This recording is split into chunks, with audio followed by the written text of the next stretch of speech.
ఎప్పటి నుంచో అనుకుంటున్నామండి Tirupati Arunachalam. So finally start అయిపోయాయి అనమాట. అండ్ నైట్ వచ్చేసి మేము 7 o'clockకి అలా ట్రైన్ బుక్ చేసుకున్నాము ఖమ్మంలో. సో ఇంకా లగేజ్ ప్యాక్ చేసుకొని ట్రైన్కి వెళ్ళాము. ట్రైన్ కోసం వెయిటింగ్, బట్ 3 hours అలా డిలే అయిందనమాట. సో ఇంకా 12:30 ఆ టైంకి వచ్చింది. సో ట్రైన్ ఎక్కాము. అండ్ ఇది వచ్చేసి మనకి పెట్రోల్ ట్యాంకర్స్ అనమాట. నేను ఎప్పుడు చూడలేదు, సో వీడియో క్యాప్చర్ చేశాను. ఇదిగోండి ఇవి. సో ఇంకా 1 o'clockకి ట్రైన్ ఎక్కాము. నెక్స్ట్ డే 11:30కి ఆ టైంకి రీచ్ అయ్యామన్నమాట. సో ఇంకా చాలా ఎగ్జైటింగ్గా ఉందండి, ఎప్పుడెప్పుడు స్వామివారిని దర్శించుకుంటామని. సో ఇంకెళ్ళిన తర్వాత కింద తిరుపతిలోనే మనం టోకెన్స్ రూమ్ బుక్ చేసుకున్నాం అనమాట. సో అక్కడ ఫ్రెష్ అయిపోయి మేము టోకెన్స్ కోసం వెళ్ళాం అనమాట విష్ణు నివాస్కి. అక్కడ 3 to 5 ఇస్తున్నారు, భూదేవి కాంప్లెక్స్లో కూడా ఇస్తారు. 3 to 5 ఇస్తున్నారని తెలిసి వెళ్ళాము. క్రౌడ్ చూసారా. సో 2.5 hours తర్వాతకి నెక్స్ట్ డే రోజు మనకి 2 o'clockకి అలా టికెట్స్ వచ్చాయి. సో ఇంకా మీన్ వైల్ ఆ టైంలో మేము ఏం చేసామంటే కొంచెం స్నాక్స్ తినేసి అమ్మవారి టెంపుల్కి at the same time Govindaraja Swamy టెంపుల్కి వెళ్ళామండి. సో అక్కడ ఎలిఫెంట్ బ్లెస్సింగ్స్ తీసుకున్నాము. అండ్ అమ్మవారు కూడా చాలా బాగున్నారు. ఆ తర్వాతకి ఇంకా చీకటి పడిపోయింది అమ్మవారి దగ్గర. నెక్స్ట్ వచ్చేసి గోవిందరాజ స్వామి టెంపుల్కి వెళ్ళామండి. చాలా క్రౌడ్ ఉందండి, బాగుంది స్వామి టెంపుల్ కూడా. అక్కడ మనకి అమ్మవార్ల దగ్గర నుంచి కుంకుమ ఇస్తున్నారు. సో వీలుంటే తీసుకోండి. ఇదే అండి గోవిందరాజ స్వామి టెంపుల్ అనమాట. ఇదిగోండి, ఇది ఎంట్రన్స్ అనమాట. సో ఇంకా నైట్ వచ్చేసి పనుకొని మార్నింగ్ ఫ్రెష్ అయ్యి ఇంకా పైకి వెళ్ళామండి. శ్రీవారి మెట్లు ఎప్పుడు ఎక్కలేదు, సో వెళ్దాం అనుకున్నాం నడుచుకుంటూ. బికాస్ అమ్మవారు స్వామివారితో కలిసి ఎక్కిన మెట్లు అంటండి. కానీ ఇక్కడ మాత్రం ఎక్కువ సెక్యూరిటీ లేదనిపించింది నాకు అక్కడితో కంపేర్ చేస్తే. సో ఇక్కడ చూడండి చాలా ఇబ్బంది అనిపించింది, అంటే కొంచెం ఎత్తున్నమాట మెట్లు. అనుకోకుండా వీడియో క్యాప్చర్ చేశాడు, బట్ 2.5 hours అయిపోయింది. చిన్నగా ఎక్కుతూ వెళ్ళినా కూడా ఒక అతను ఇలానే ఎక్కుతున్నాడు మోకాల మీద. సో కొన్ని ట్రై చేశాను నేను కూడా, పాపం చాలా కష్టపడుతున్నాడు. సో ఫైనల్లీ రీచ్ అయిపోయాము. ఇంకా మేము అక్కడికి వచ్చేసి శ్రీవారి మెట్లు అయిపోయింది, ఇంకా మాధవి కాంప్లెక్స్ వచ్చి అక్కడ ఫ్రెష్ అయిపోయి దర్శనానికి వెళ్ళామండి. సో ఇంకా మాధవ నిలయం అనమాట, అక్కడ ఫ్రెష్ అయిపోయాం. ఇంకా ఎమ్మటే రిటర్న్ అయిపోయాము. ఒక 3 hours అలా రూమ్లో ఉంచారు. అక్కడ కొంచెం ఒక 5 hours దర్శనం అయిపోయింది, రిటర్న్ అయిపోయాము.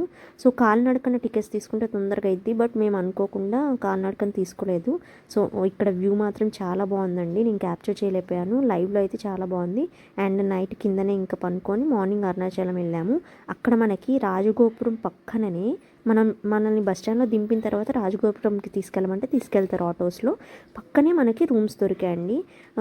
ఇదిగో చూడండి, రాజగోపురం ఇది, పక్కనే ఇంకా రూమ్స్ అనమాట. 1500.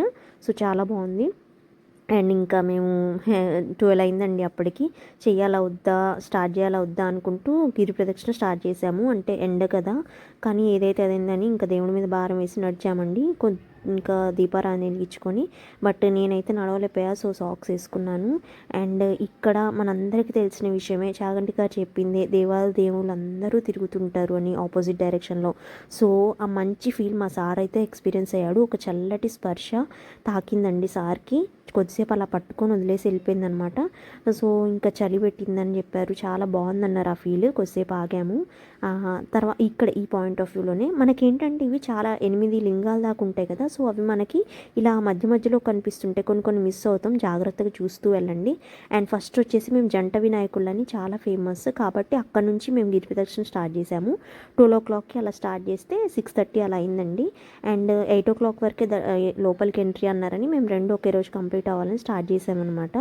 అండ్ ఇక్కడ వచ్చేసి మన ప్రదక్షిణ స్టార్ట్ చేసేటప్పుడు ఏంటంటే ఇవన్నీ పురాతన టెంపుల్స్ చూడండి, పాజిటివిటీ చాలా ఉంటుంది. ఇక్కడ ఈ గిరి ప్రదక్షిణ వెళ్ళే దారిలో మనకి ఒక్కొక్కటి కనిపిస్తుంది అనమాట. మనకేంటంటే బొబ్బలు కూడా వచ్చాయి. యాక్చువల్గా సార్ అస్సలు సాక్సెస్ వేసుకోమంటే వేసుకోలేదు. ఇక్కడ గిరి వినాయకుడిలాగా అలా కనిపించిందండి మాకైతే. అండ్ ఇక్కడ మంచి విషయం ఏంటంటే అక్కడ చాలామంది స్వామిని నమ్ముకొని ఉన్న వాళ్ళు ఫ్రూట్ పాత్ మీద చాలామంది ఉన్నారు. వాళ్ళు పాపం చేయి చాచి అడుక్కోవట్లేదు, బట్ ఇస్తే మాత్రం బ్లెస్సింగ్స్ ఇస్తున్నారు. చాలా మంచిగా అనిపించింది. ఇప్పుడు ఇది ఒక లింగం అండి, ఇట్లా 8 లింగాలు ఉంటాయి స్వామివారు. సో చూడండి, నెక్స్ట్ దగ్గరికి రాగానే మనకు మోక్ష మార్గం వస్తుంది. ఇది మ్యాగ్నెటిక్ పవర్స్ మధ్యలో ఉంటుందంట, చాలా మంచిది అన్నారు. అండ్ ఫైనల్గా ఇంకా రీచ్ అయిపోయాము. అండ్ లోపల మాత్రం బయట ఎంత చల్లగా ఉన్నా నిజంగా అగ్నిలాగే ఉందండి, వేడిగా. సో ఫైనల్గా దర్శనం చేసుకున్నాం. మేము రమణాశ్రమం మిస్ అయ్యాము, అంటే క్లోజ్ చేసి ఉంది. సో మార్నింగ్ వెళ్ళామన్నమాట. అండ్ అక్కడ ప్లెజెంట్గా ఉందండి, చాలా బాగుంది వెదర్. వెదర్, మెడిటేషన్ ఎంతసేపు అయినా చేసుకోవచ్చు. ఎక్కువ ఫారినర్స్ ఉన్నారు. సో ఇంకా మేము రిటర్న్ అయిపోయామన్నమాట. బస్సెస్ లేవని ట్రావెల్స్ బుక్ చేసుకున్నాం స్లీపర్. సో రిటర్న్ అయ్యాం. Thanks for watching.